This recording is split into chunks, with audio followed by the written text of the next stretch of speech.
سر جو فیصلے آتے ہیں مختلف ٹیڑھے میڑھے سیاسی حالات کے اندر، جہاں اسٹیبلشمنٹ ورسز ایگزیکٹو ایک سچویشن ہوتی ہے، تو ماضی کے اندر ایک نیکسس نظر آتا تھا مختلف مواقع کے اندر جوڈیشری کا اور اسٹیبلشمنٹ کا. ججز اور جنرلز ملے ہوتے تھے اور پرائم منسٹر کو اٹھا کے پھینکنا بہت ہی آسان ہوتا تھا. اس دفعہ صورتحال ذرا کمپیریٹیولی ڈفرینٹ ہے. تینوں جو تکونے ہیں وہ علیحدہ علیحدہ کھڑی نظر آتی ہیں، یا ہو سکتا ہے کسی حد تک ایگزیکٹو اس وقت اسٹیبلشمنٹ کے قریب ہو اور جوڈیشری دور کھڑی نظر آ رہی ہو. کیا ابھی بھی کچھ ایسے خطرات موجود ہیں کہ کچھ ایسے فیصلے آ جائیں؟ ندیم صاحب، پہلے تو آپ کو اس نئے ماحول کی مبارک ہو. ماشاءاللہ اللہ اس کو باعث برکت کرے.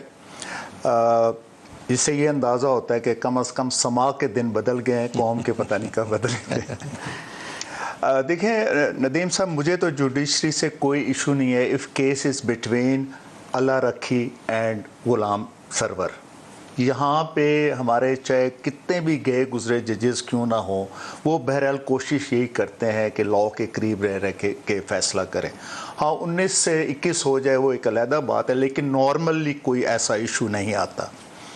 ایشو آتا ہی تب ہے جب کسی تکڑے کے ساتھ واسطہ پڑے. High profile political cases, high profile political cases ہوں، کانسٹیٹیوشن کی ایبروگیشن کا ایشو ہو، امپوزیشن آف مارشل لا ہو، یا اور اس طرح کی جو چیلنجز ہیں جو ہمارے آرگینک لا کو جا کے ٹچ کرتے ہیں یا اس کو ہیمپر کرتے ہیں، اس میں ہمیشہ جوڈیشری نے جو ہے وہ اپنا جو کندھا ہے نا وہ زمین پہ لگوایا ہے، اور یہ ہماری بہت بڑی بدقسمتی ہے.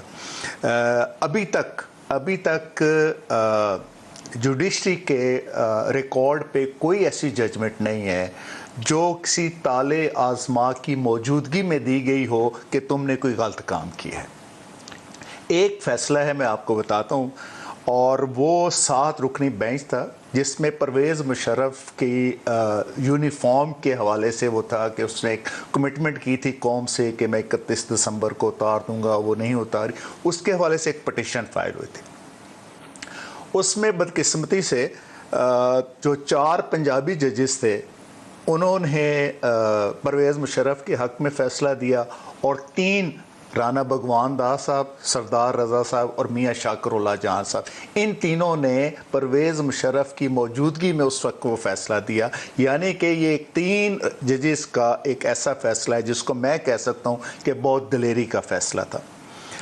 ابھی جو یہ والا سینیریو ہے، میں نہیں سمجھتا کہ سر ایک اور مثال اس میں شامل کر لیں. جسٹس وقار سیٹھ کا جو فیصلہ تھا، جی، اس فیصلے کے بعد جو اس کورٹ کی کانسٹیٹیوشن کے اوپر لاہور ہائی کورٹ سے جو آرڈر ہے، اس نے اس کی کانسٹیٹیوشن کو ہی غلط قرار دے دیا. جی وہ دیکھیں، وہ میں اس پہ اگر آپ مجھے کہتے ہیں تو میں تو کھل کے بات کر دیتا ہوں. جسٹس مظاہر علی اکبر نقوی صاحب فیض حمید صاحب کے بہت قریب تھے، اور فیض حمید صاحب ہی ان کو یہاں سپریم کورٹ میں لے کے آئے. آؤٹ آف ٹرن وہ آئے ہوئے ہیں مظاہر اکبر نقوی صاحب بھی. یہ ان 7 ججز میں ہیں سپریم کورٹ میں جو اس وقت آؤٹ آف ٹرن آئے ہوئے ہیں. لاہور ہائی کورٹ سے جن جج صاحب نے اس فیصلے کی اس کورٹ کی کانسٹیٹیوشن کو غلط قرار دیا، مظاہر علی اکبر نقوی. یس، اچھا، جسٹس مظاہر نقوی. جی، اور آپ کہہ رہے ہیں جسٹس فیض جو جنرل فیض حمید کے یہ بڑے قریب تھے. اور پھر جب ان کے اوپر بھی ریفرنس چل رہا تھا، جس وقت ہم بھی بھگت رہے تھے ریفرنس، تو فیض حمید صاحب نے ثاقب نثار صاحب سے کہا جی ہمارے بندے کو فارغ کریں.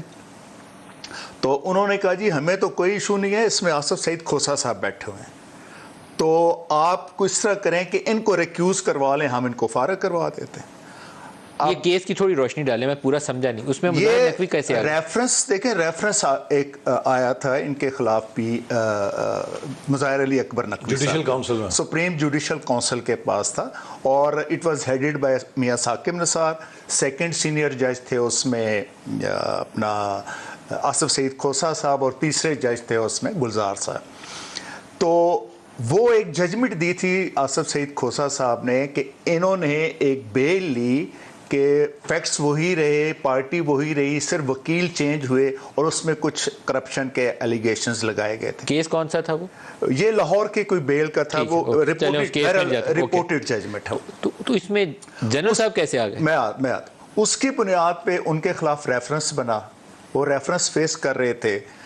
تو جنرل فیض حمید صاحب نے ثاقب نثار صاحب کو اپروچ کر کے کہا جی ہمارے بندے کو تو آپ فارغ کریں. تو انہوں نے وہ یعنی کہ ہمارے سے مراد مظاہر علی اکبر نقوی صاحب تھے. تو انہوں نے کہا کہ جی ہمیں تو باقیوں کو تو کوئی ایشو نہیں ہے، صرف آصف سعید کھوسا صاحب سے. تو یہ وے آؤٹ ہے کہ آپ ان کو ریکیوز کروا لیں.